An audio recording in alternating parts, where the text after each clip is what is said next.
I'm stuck on this roof. It's burning this shit. It's smoking my eyes. It's smoking his eyes. Yes, there's smoke in my eyes. Jig, what the fuck is this? IDK, hey. Let me get back to this shit. Hey, jumping off the roof with this one, jumping off the roof.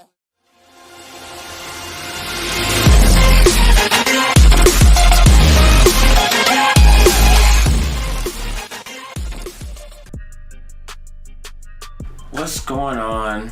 It's your boy OGT, and I'm back with another video. Now today, we got another reaction for y'all. This time, it is story time with Daquan, the quest for the wet dream. Now this, of course, is by the one and only Daquan Wiltshire. I will leave a link in the description so you can go ahead and check out his channel. But we not gonna waste any more time. I done did this intro about umpteen times already, and I'm just getting sick and tired of doing it. So we ain't gonna waste no other time. We just gonna get right into it, man. So as a 10-year-old, beating off wasn't really even on my mind because I was a late bloomer. You got the girls out there getting acne and getting on their periods. Dudes are hitting growth spurts and their voices are getting deeper. And then there's me, the kid that's known for getting caught gluing pubic hair under his underarms trying to look older. My man's really glued some pubic hair to his armpit to make him look older. My guy, was it really that bad?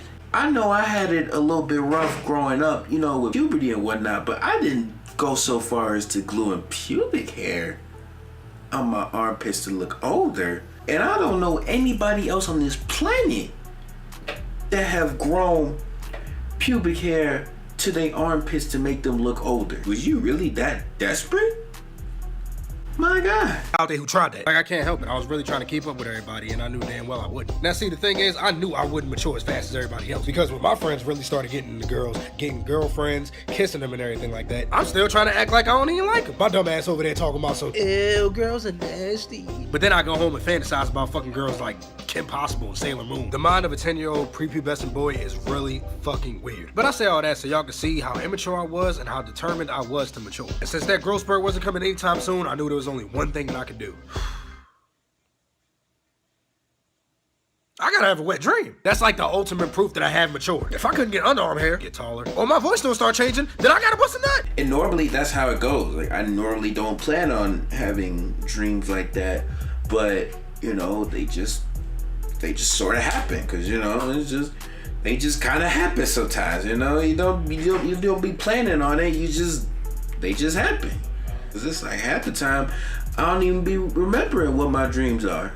One day I'm at my house. It's around 11 o'clock at night and I'm in my bedroom. Now, if you have HBO, Cinemax, and Showtime, then you know exactly what comes on at 11 o'clock. Porn! I mean, it was all softcore porn, but it got the job done. Like, the only thing you got to see is like bitches getting their titties sucked on and shit. You never got to see no real fucking. Bitches ain't doing nothing but dry humping, air and opportunity, but swear up and down they getting dick down. Yeah, so that's what I was stuck watching. Now, I wasn't new to any of this, but I just haven't busted a nut yet. And guess what? Tonight is gonna be that night! Now, as I told you already, I haven't busted a nut before, so when I was watching all of these pornos, I never actually beat off. I would sit there and let my little wee-wee get like hard and shit and then just pre-cum in a do-rag. It was easy as shit. Let my little wee-wee stay hard for about a good 10 days. This is the part that I always call preheating. Then I squeeze the main vein and watch a little drop of pre-cum come out. You know how like when you're on your last bit of toothpaste and you gotta roll up the tube and squeeze it and shit just for that little bit to come out? Yeah, it was something like that. Swipe my urethra with the do-rag. Now see, that was my way of getting off at 10 years old. But that's not what's going down tonight. See, my plan was to watch as much porn as I could so I could have all that shit in my head. So when I go to sleep, I'm having a wet dream. I figured after holding back so much pre-cum, my dick would be like a pressurized water hose. But of course, nothing goes as planned. So here I am in my bedroom, standing right in front of the TV. I always had to stand in front of the TV just in case the remote didn't work when I hit last to go back to Cartoon Network. So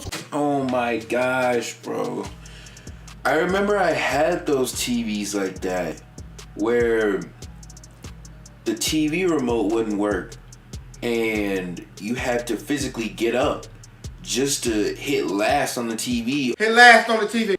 Hit last on the TV. Hit last on the TV. Oh, the remote broke. Hit last on the TV! And it just brings me back to those days when, you know, I was a lot more active and, you know, I wasn't as lazy as I am now because, you know, everything has a remote now, you know, or you could sometimes even use your smartphone as your own remote, you know what I'm saying? But yeah, I remember those days, man, having to get up and, you know, hit last on the TV or turn the channel or even turn up the volume, you know what I'm saying? I had to do it multiple times. You know, especially when you watching like a single episode of Teletubbies or something like that, or Camp Lazlo or something like that. Yeah, that takes me back.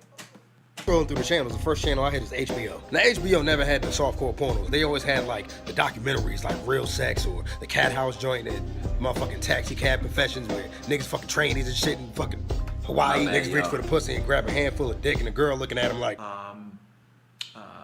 For what I had in mind for the night, HBO wasn't gonna cut it. Scroll right past HBO and went straight to Cinemax. Now see, the perfect thing about DirecTV is that you always get a preview of the title, so you know if you're gonna click the channel or not. And Lord knows, I knew I was gonna click this title as soon as I saw it. Star Wars Episode 5, The Dick Pirate Strikes Back. I think they used to use titles like this to reel in little niggas like me, because they knew damn well we was gonna click on it. Nigga, I clicked on that shit so fast. Bro, I was so excited to see this porno that my dick started slowly rising as I was clicking the channel. I called it Raising the Flag. Bro, as soon as I turned this joint, they got everybody on there. Han Solo, Darth Invader, Luke Vadgewalker, Princess Slayer, they had everybody. Dog, the introduction alone was enough to make me have to get the do-rag out. So in one hand I got the remote, the other hand I got the do-rag. I knew this was gonna be the only scene I was gonna need to have that wet dream. I'm so focused on this scene, I completely forgot that I live in a black home. Now in black homes, you cannot close any doors unless you pay some bills. And every time me and my brother would close our room door, my aunt would always assume that we're up to something. And I let this shit completely slip my mind, so I'm not even thinking of it. Now you're warned, because everything that happens next was completely out of my control. You ain't even lying, bro.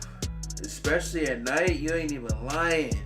I just never understood that. And growing up, you know, as I got older, you know, I started to sleep with the door closed because I don't know. I just felt more comfortable sleeping with the door closed. I don't know why. Scene watching Han Solo show Princess Slayer the force of his lightsaber. Out of nowhere, I felt this surge shoot to my dick. I'm like, damn, nigga, the force is real. Felt like I had to pee, but I knew I had to hold it because I had to make it through the rest of this scene. Then out of nowhere, I hit a doorknob. Mom burst through the door. You motherfuckers don't pay it.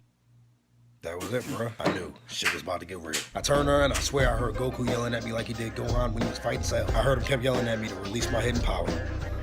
And after that, the Force awakened. Before Mom could finish telling me how many bills I don't pay in her house, I exploded. First one shot off in her direction. Bro, I swear she must have had like some Matrix movie or something like that, because I don't know how the fuck she dodged it when it came out so fast. I tried to grab my shit to stop firing off on her until I seen her ass coming at me. That was it. It's like I either get a whooping or I unload this whole clip on her. It was time to sentence her to death by the firing squad. I started letting off, nigga.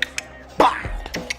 So I got so into it, I was making Waka Flocka ad-libs and shit. After I was out of ammo, I felt one last surge coming through me. This is the final bout right here. Bro, I threw my arms back, put my head to the sky, hit my Michael Jackson pose on her and let loose. I aimed way too high on that last one, but it seemed like after her taking so many shots, she was starting to embrace it. Bro, the shit went over her head and she was watching it. So after all of this shit went down, I was so happy that I busted a nut that I didn't even mind the lynching that she gave me. Bro, she beat me so bad, I started putting my name as Toby on all my homework assignments. What made her beat me even worse is when I told her that she needed to look on the bright side of things. You were the first person to meet my children. Oh my goodness. At 10 years old, he knows what that means. Oh my gosh. But there you have it, man. That's gonna about do it. Story time with Daquan. Quest for the wet dream. Like I said, leave a link in the description to the original video so you can go ahead and check it out for yourself. And also check out his channel because he does make more story times as well. But that's gonna about do it. It's OGT. I'm out of here.